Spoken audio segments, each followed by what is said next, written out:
Hi guys, the Gamer Untamed. Firstly, I just want to say I hope you had a fantastic Christmas. Merry Christmas. I had a really good Christmas, to be honest. I got a freaking load of money, so I was so happy with my presents. And today I went to a friend's place, my dad's and parents' friend's place, and she gave me this perfume. It's Fantasy by Britney Spears perfume. The box kind of smells disgusting. If you smell it inside, it smells absolutely gross. Oh, it actually smells gross. But what's in it is this cute little pink, whoa! This cute little pink perfume. Oh my god. It's like a love potion. Yeah, that's just creepy, but it smells pretty good. And I've got one that's sort of like this, but it's a little different, so.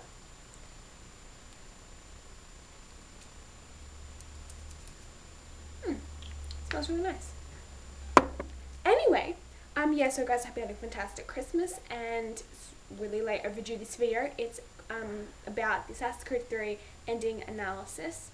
So this video will contain no spoilers. I will discuss Connor and Desmond's ending and why I'm so upset about it. So, firstly, why am I so upset? Well, to be honest, let's just face it. Connor and Desmond's endings both suck. They really suck. Desmond's, however, more specifically because he was the main character in the series with 5 installments. Take it this way. Connor has only been in one game. Only ever going to be in one Assassin's Creed game. If it was in Ezio's perspective, it would have been his 4th game, because he's been in 3.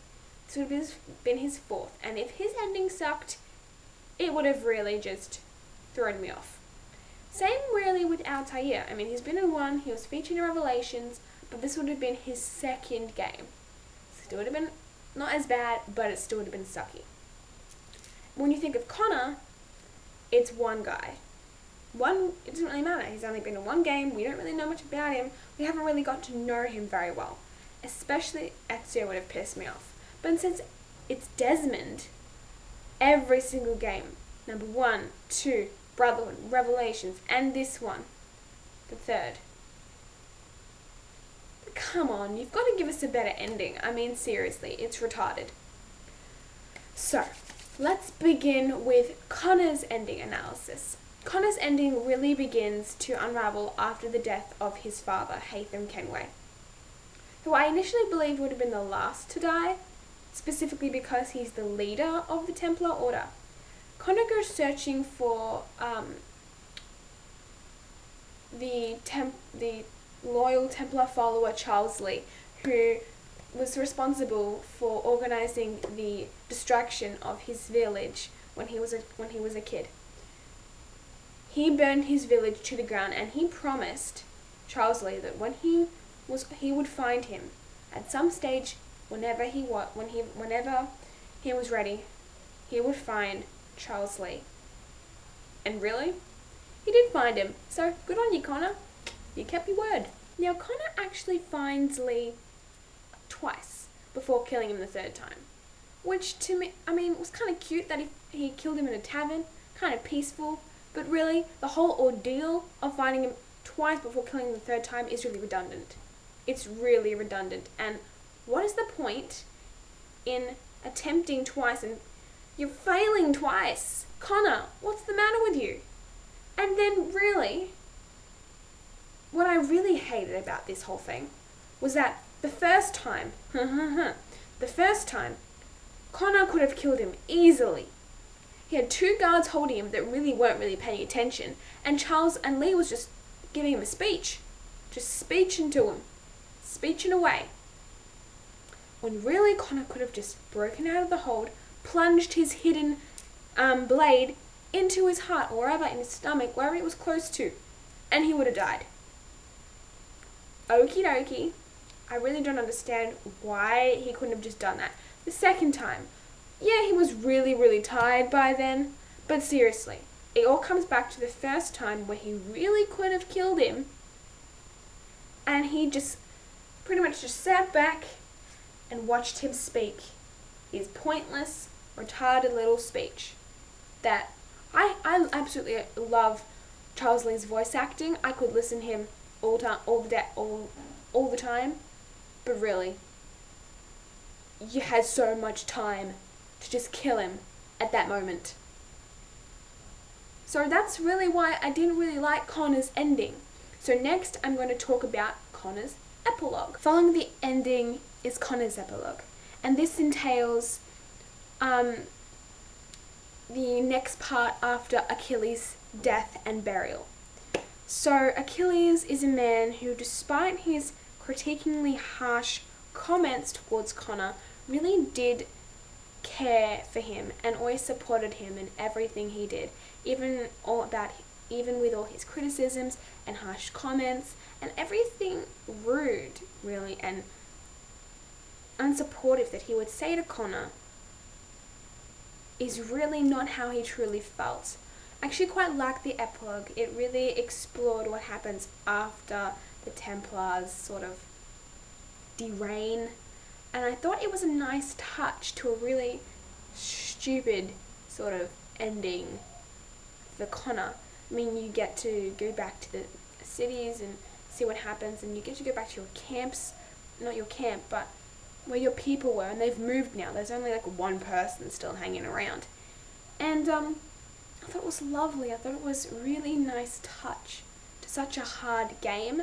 And when I say hard game, I don't mean it was a difficult game. I mean it was hard as in it was a very rough game. It wasn't so emotional as such. It was very just like rock solid hard. As emotions go, that is. So that's Connor out of the way. Now let's get on to Desmond. Okay, so Assassin's Creed 3 ends with a choice.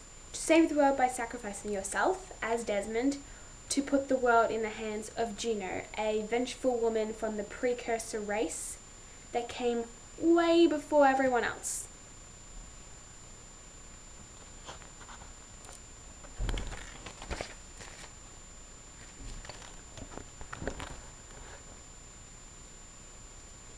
Or to bring this world to its rageful and fiery apocalypse.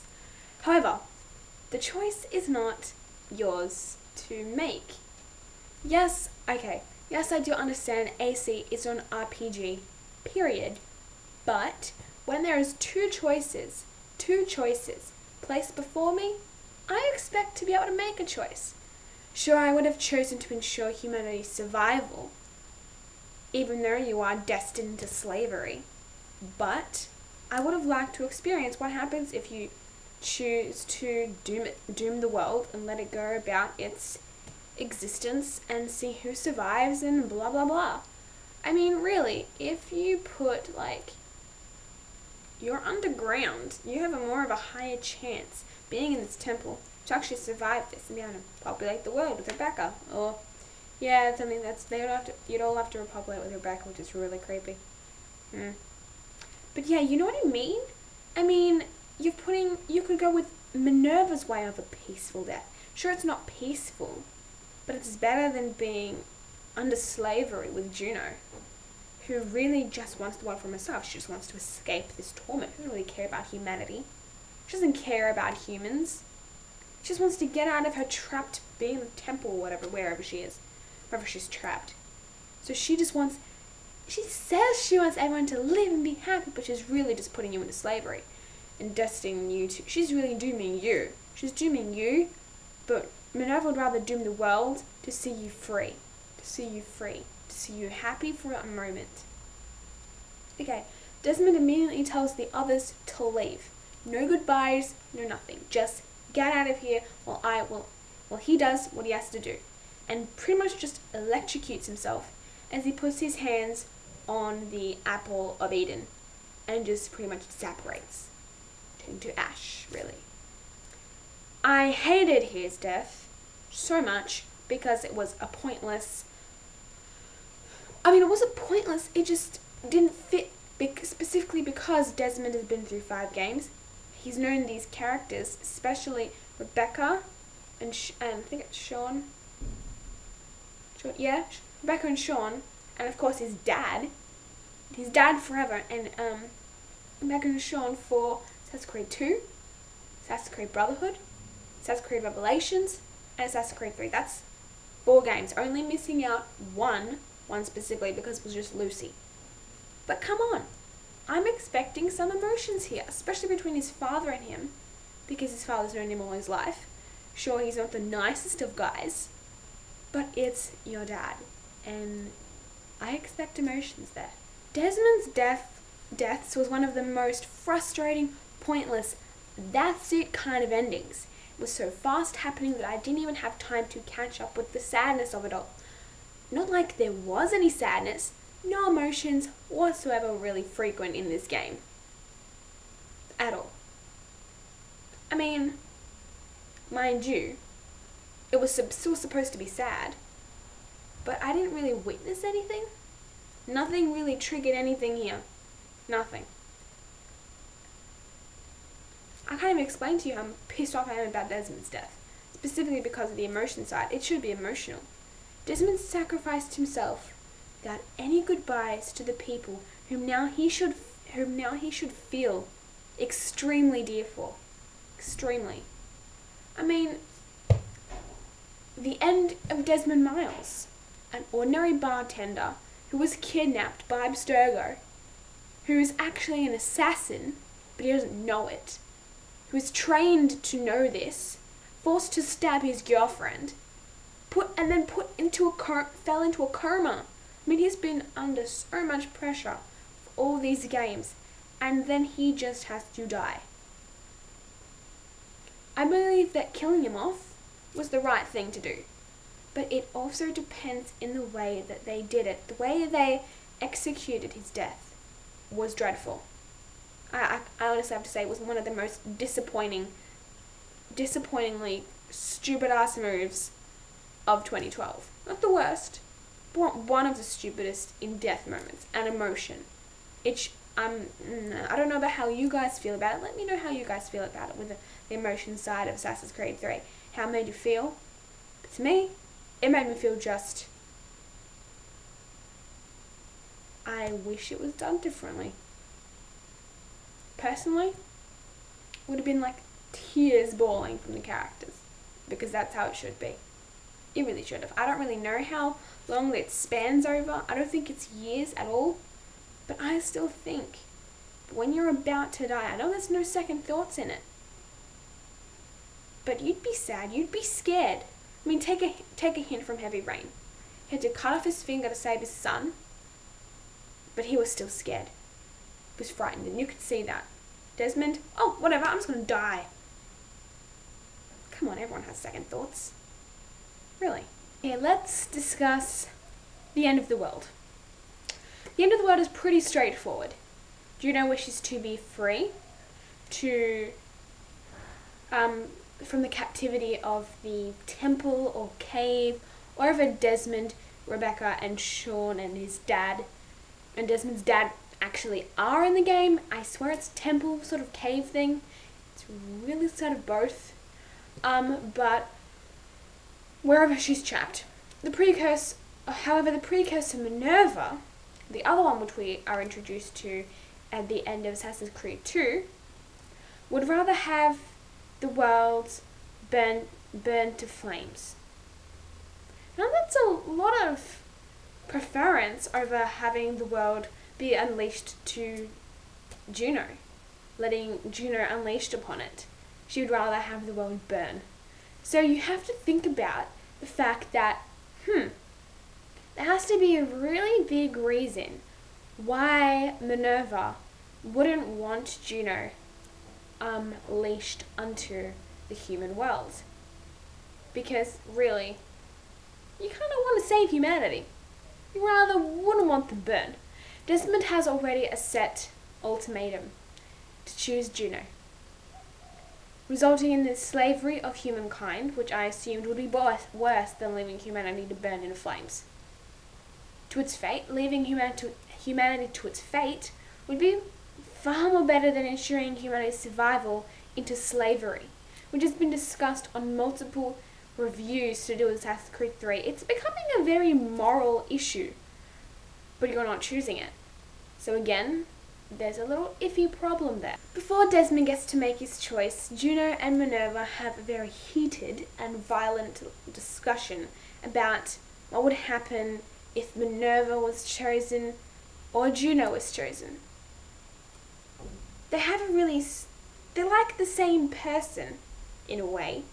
They're all related, but their minds and their form of thinking is completely opposite. I mean, you think about it, when you've already got these decisions and Minerva wants the world to burn and Juno wants to freaking save everyone but turn them into slaves for herself, you get confused. I can't really explain this kind of end of the world prophecy or idea thing which is happening here. It's so articulate and so confusing to the point where it shouldn't be that confusing. Alright, like I said before, it's really straightforward, but then Juno and Minerva are what make it so intricate and so confusing to the point where it really shouldn't be. It's that confusing. They don't explain themselves extremely well. They don't. But at the end, it strikes me so vividly where Juno says something at the end that makes me think, I made a huge mistake, but I couldn't do anything about it. I can't remember what she says. It's almost like she says, it's almost like she's trying to say that she's going to doom the world in herself because that he chose her. And that makes me feel really unsatisfactory. I'm not satisfied with my decision. I wish I could make one decision in Assassin's Creed 3, and that would have been to let the world fall to its fate. Not let the world fall to slavery. So that's it, guys. If you have any other questions, please leave them in the comments, or please check out.